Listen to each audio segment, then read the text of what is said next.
जी जी। जी आतमजीत सिंह साहब, मैं दो प्रश्न एक साथ ले रहा हूं। एक तो हमारे एक बनारसी प्रसाद जी, वो कह रहे हैं कि भाई देश को बचाने के लिए boycott Ambani, boycott Adani, boycott Lala Ramdev. मेरा बनारसी जी ये मानना है कि आप बाइकॉट नहीं कर सकते हैं। आपको अगर जहाज से चलना है तो अडानी जी के बिना उसके आप नहीं जा सकते हैं। आपका कुछ इंपोर्ट होके आ रहा है तो अडानी जी के बंदरगाह जो अब धीरे धीरे सारे पे उनका कब्जा हो रहा है, एक तिहाई तो वही हैंडल कर रहे हैं, आप नहीं कर सकते हैं। तो ये भूल जाइए कि अडानी अंबानी को हम लोग अब बाइकआउट करके मामला चल जाएगा। एक आपसे प्रश्न यह है कि कल एक और चीज राहुल गांधी से जब प्रश्न किया गया कि अगर आपकी सरकार आ गई तो आप कैसे फाइट करेंगे, तो उन्होंने कहा कि हमारे पास उसका ब्लूप्रिंट है, इनको कैसे करना है, इंस्टीट्यूशन है, हम इनसे वो नहीं करेंगे। लेकिन मुझे एक चीज लगती है, अरे 1 मिनट के अंदर कैसे फाइट करेंगे? ये जो किसानों के साथ जो हो रहा था और जिस तरह से स्टेट स्पॉन्सर्ड था, आप उसके वो है, वो जो साइलोज से लेके जमीन तक की बात थी, उसको उसको आप आज ठीक कर दीजिए।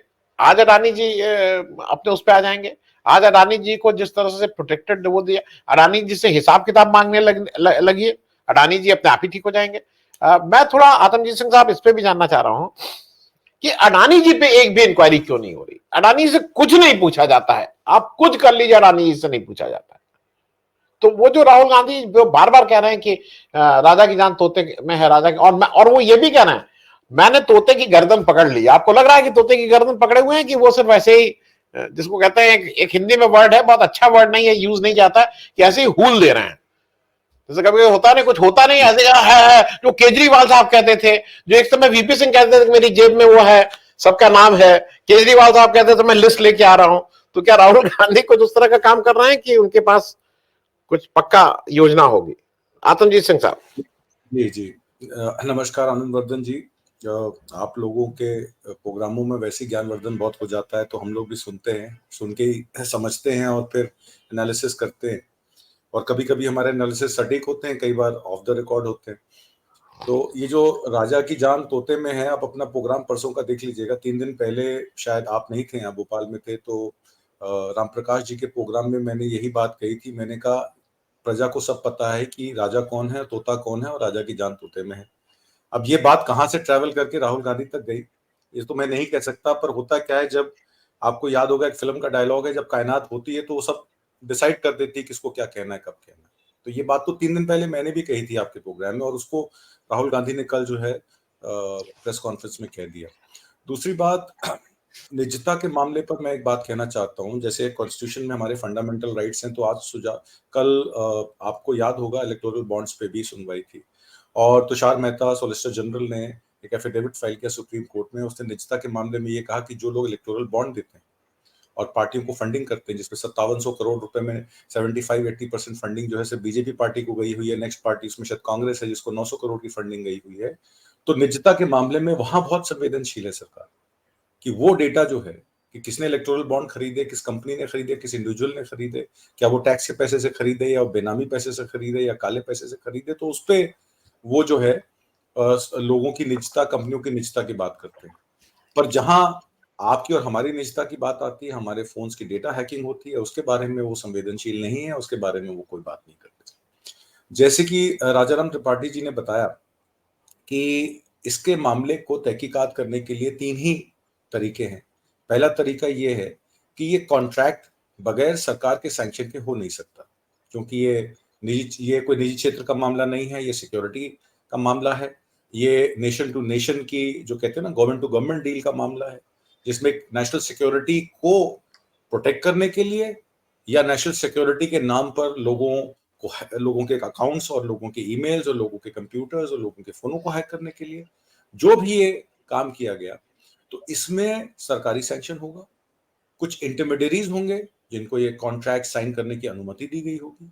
कुछ ऐसी बड़ी आईएसपी कंपनीज होंगी जिन्होंने वो बैंडविड्थ दी होगी उन सॉफ्टवेयर्स को चलाने के लिए, नहीं तो इतने बड़े स्केल पे हैकिंग नहीं हो सकती। और सिर्फ ये इंडिया में नहीं हुई है, आप ही के ओसीसीआरपी के रवि नायर के फोन भी हैक हुए, जो यहाँ नहीं रहते हैं, बाहर रहते हैं, यूरोप में रहते हैं। तो इसका मतलब है ये हैकिंग वर्ल्ड ओवर हुई है, ये सिर्फ एक देश की हैकिंग नहीं है। और ये मैसेज सिर्फ एक आदमी को नहीं गया, ये कई लोगों को मैसेज गया है। पर इसमें एक चीज कॉमन है, ये सारे मैसेज आईफोन्स के जो हैकिंग का मामला है, ये उन लोगों को गए हैं जो सरकार के खिलाफ है। चाहे वो सरकार के खिलाफ पॉलिटिकली बोलते हैं, चाहे वो सरकार के इंटरेस्ट के खिलाफ अपने काम करते हैं, चाहे वो किसान आंदोलन से रिलेटेड हो, चाहे वो अदानी के खिलाफ हो या अदानी के कंटेम्प्रेरीज हो। हीरानंदानी का जो एपिसोड आया महुआ मित्रा वाला, वो भी क्योंकि वो कंटेम्प्रेरी थे अदानी के, इसलिए महुआ मित्रा का नाम आया कि उनका पासवर्ड और ईमेल को यूज किया गया वहां क्वेश्चंस पुट अप करने के लिए। तो जो सरकार के खिलाफ खड़ा है वो देश के खिलाफ खड़ा है, ऐसी चीजें इन्हीं के मिनिस्टर बताते हैं। वो देश की सिक्योरिटी के खिलाफ खड़ा है। ये पेगासस की जस्टिस रमन्ना की रिपोर्ट बताती है कि जस्टिस रमन्ना ने 2017 में इंक्वायरी की, उसमें कहा कि सरकार इन्वॉल्व है, इसमें टेक्निकल कमेटी बनाई गई, पर टेक्निकल कमेटी ने जब फाइंडिंग्स की तो ये कहा कि इसमें कुछ तो गड़बड़ है, कुछ तो झाला है, पर वो क्या झाला है वो आज तक नहीं पता लगा। उस कमेटी की रिपोर्ट को कभी सार्वजनिक नहीं किया गया, सरकार उसमें से साइड हो गई। तो जब पेगासस रिपोर्ट पे सुप्रीम कोर्ट को ही सरकार रिपोर्ट नहीं दे पा रही है, तो ये आईफोन मामला तो बहुत छोटा सा मामला है।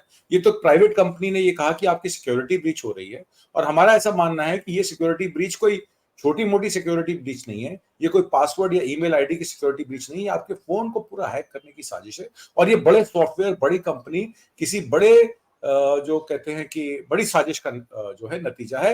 तो हमें आपसे गुजारिश है कि आप अपने फोन को या तो रीबूट कर लीजिए, या अपना नंबर बदल लीजिए, या अपना सिम कार्ड चेंज कर लीजिए, या फिर दूसरा फोन ले लीजिए, ताकि कल को कोई ऐसी कोई बात आए तो वो हम पे ना आए।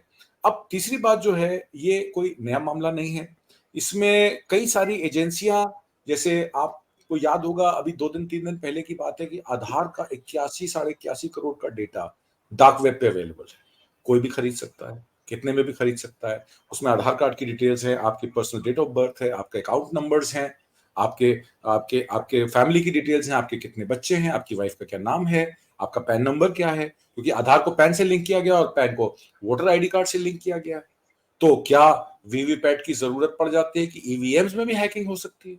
जब इतना बड़ा हैक वोटर आईडी कार्ड्स का हो सकता है, आधार कार्ड्स का हो सकता है, आधार कार्ड से लिंक आपके इनकम टैक्स डिटेल्स का हो सकता है, तो ईवीएम की हैकिंग कौन सी बड़ी चीज है? और ऑपोजिशन की कुछ पार्टीज तो शुरू से कह रही है कि ईवीएम में हैकिंग हो रही है, इसको बैलेट में कन्वर्ट कर दीजिए, या वीवीपैट की काउंटिंग जो है वो कंपलसरी कर दीजिए। और सुप्रीम कोर्ट ने कहा भी था असेंबली इलेक्शन से पहले कि आप वीवीपैट की काउंटिंग जहां जहां डिमांड की जाए वहां करानी चाहिए, पर इलेक्शन कमीशन ने उस बात को नजरअंदाज किया। आज भी जितनी भी स्टेट के इलेक्शंस हुए हैं, आप मुझे बता दीजिए कितने ईवीएम्स पे कितने वीवीपैट काउंटिंग हुई है, इसका डेटा भी आपको नहीं मिलेगा। तो बहुत सारी चीजें हैं, ये सब इंटर रिलेटेड हैं, और ये सिर्फ पेगासस की बात नहीं है, इसमें नेटग्रिड भी है, इसमें सीएमएस भी है। तमाम तरीके से जैसे जैसे आर्टिफिशियल इंटेलिजेंस आ रही है वो हमको ऑब्जर्व करती है। मैं आपके प्रोग्राम में इस टाइम बैठ के अपनी बात कह रहा हूं, मेरे फेशियल रिकॉग्निशन का आर्टिफिशियल इंटेलिजेंस के द्वारा कोई भी वीडियो, ऑडियो और आवाज को भी कॉपी करके कुछ भी बनाया जा सकता है। मेरे आई इंप्रेशन लेके मेरे पासवर्ड्स भी खोले जा सकते हैं, मेरे आधार कार्ड में भी इंक्लूड किया जा सकता है। बहुत सिंपल है। हम सब लोग जो है पब्लिकली अवेलेबल हैं, हम लोग कैमरा के सामने बैठते हैं, हम लोग अपनी बात कहते हैं, हमारे हाव भाव एक्सप्रेशन सब उनके पास है। कल को आप ही का बनाया हुआ क्लोन आपके सामने खड़ा कर देंगे और कहेंगे ये आनंदवर्धन जी हैं, आप गलत कह रहे हैं, आप आनंदवर्धन जी नहीं है, जो हमने ये आदमी क्रिएट किया ये आनंदवर्धन।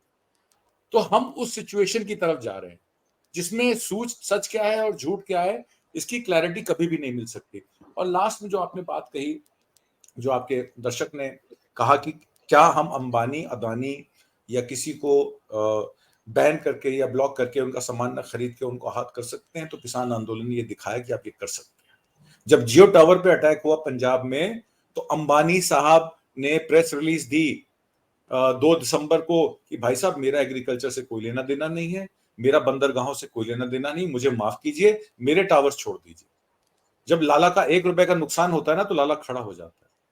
अगर आप रुचि सोया ऑयल खरीदना बंद कर देंगे, फॉर्च्यून ऑयल खरीदना बंद कर देंगे, फॉरेन ब्रांडेड ऑयल जो 5%, 13.5% पे पाम ऑयल एक्सट्रैक्ट और 3% पे सनफ्लावर ऑयल इंपोर्ट होता है, वो इंपोर्ट कंटेंट अगर आप पढ़ के अपने लेबल से बंद कर देंगे, अपने कोल्हू से अपना सामान लेंगे, अपना अपना आटा खुद चक्की में पिसवाएंगे और कंपनियों का आटा खरीदना बंद कर देंगे, तो ये कंपनियां अपने आप लाइन पर आ जाएंगी, ये मोदी जी को सपोर्ट करना बंद कर देंगी। तो छोटी सी पहल भी बहुत बड़ा, एक चींटी भी कहते हैं कि वो हाथी को परेशान कर सकती है अगर सूंड में घुस जाए। तो मेरा मानना है कि जन जागरण से, जनशक्ति से, जन आंदोलन से बहुत सारी लड़ाइयां जीती जा सकती हैं। और राम मनोहर लोहिया को तो मैंने भी नहीं देखा, पर उनके विचार पढ़े हैं। और राम मनोहर लोहिया की बात भी यही है थी कि आप अगर सड़क से अपनी लड़ाई को मजबूत करेंगे तो संसद तक आपकी लड़ाई जा सकती है। इसमें आपको कोई परहेज नहीं करना चाहिए। और किसान आंदोलन ने पिछले 3 साल में ये करके दिखा दिया। आज भी किसानों के नाम पे सरकार थर-थर कांपती है। और मध्य प्रदेश में, छत्तीसगढ़ में, राजस्थान में देश की 25 से 30% जीडीपी उन प्रदेशों की, और 45 से 50% वर्कफोर्स कृषि संबंधित है। इसीलिए जो भी ऑपोजिशन पार्टीज है या सरकार के लोग हैं, वो संवेदनशील हैं कि धान का रेट क्या मिलना चाहिए, सरसों का रेट क्या मिलना चाहिए, क्या सम्मान निधि 6,000 रुपये अपमान निधि है उसको कितना मिलना चाहिए। तो धीरे धीरे आप देख रहे हैं कि ये सब चीजें लाइन पे आएंगी और लोग इस बात को समझेंगे। और ये बात तो जग जाहिर हो चुकी है कि अदानी और गुजरात मॉडल है ही ये कि कुछ चुनिंदा कॉर्पोरेट्स को आगे करके पूरे देश की संपदा उनको बेची जाए। आंकड़े रोज हमारे सामने नए नए आ रहे हैं। Orient cement, ACC cement, Ambuja cement का कब्जा करके सीमेंट इंडस्ट्री पे कब्जा कर लिया, सारी कोस्ट लाइन पे कब्जा करके नॉन सेंट्रल गवर्नमेंट के 50% कार्गो पे कब्जा कर लिया। इसराइल में हाफा पोर्ट लेके 50% हाफा पोर्ट के कार्गो जो आता है कार्गो वहां पे उस पर कब्जा कर लिया। और जहां तक इसराइल की बात है, लास्ट में अपनी बात करके खत्म करूंगा। इसराइल तो खुद ही एक देश ऐसा नहीं है जिसकी कोई एग्जांपल दी जाए। तो अगर एनएसओ कंपनी उनकी है और पेगासस वो बनाते हो, जिस तरीके से फिलिस्तीन में वो बच्चों और महिलाओं पे अटैक करके और उनको गाजा में मार रहे हैं, तो ऐसे देश का क्या भरोसा, वो पेगासस तो किसी को भी बेच सकते हैं। तो मेरा कहना ये है कि ये सब चीजें देखते हुए ये जो एक नियो जियोनिस्ट और एक हम जो कॉर्पोरेट कल्चर की तरफ जा रहे हैं, जिसमें लिबरल डेमोक्रेसी का, जिसमें वेल्थ डिस्ट्रीब्यूशन का, जिसमें समानता के अधिकार की हम बात नहीं करते हैं, वो हमारे देश के लिए बहुत घातक है और बहुत नुकसानदायक है।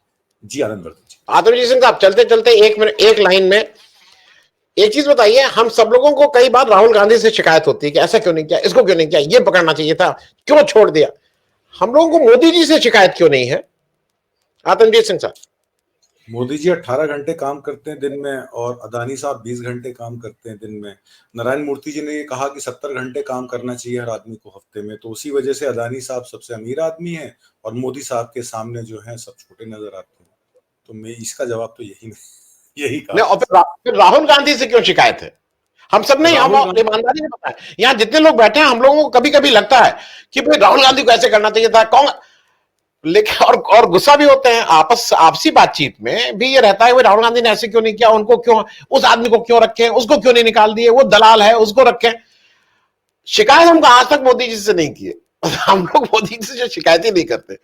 तो मुझे राहुल गांधी को शुरू से एक रिलक्टेंट पॉलिटिशियन का दर्जा, एक पप्पू का दर्जा जो दिया गया और एक नेम टैग उनका लगाया गया, उस पर करोड़ों अरबों रुपया खर्च किया गया, वो इसीलिए किया गया कि आपका फोकस जो है उसी डायरेक्शन में हो जाए कि राहुल गांधी ये क्यों नहीं कर रहे, वो नहीं कर रहे, और पीछे से आपके पैरों के नीचे से जमीन निकाल ली जाए। तो मुझे तो यही स्ट्रैटेजी लगती है। और इसी स्ट्रैटेजी के अंतर्गत जिस तरीके से देश के संसाधनों को, आपने टैक्स की बात की, मैं तो इतनी बात कह के खत्म करूंगा कि टैक्स तो बहुत छोटी सी चीज है। देश की इतनी बड़ी संपत्ति, देश के बंदरगाह, देश के एयरपोर्ट्स, देश के संसाधन, देश की जमीन, और जिस तरीके से किसानों की जमीन भी हटाने की कोशिश इन्होंने की, तो बहुत सारा कुछ तो अदानी को ऑलरेडी दे चुके हैं। अदानी टैक्स भरे ना भरे उससे क्या फर्क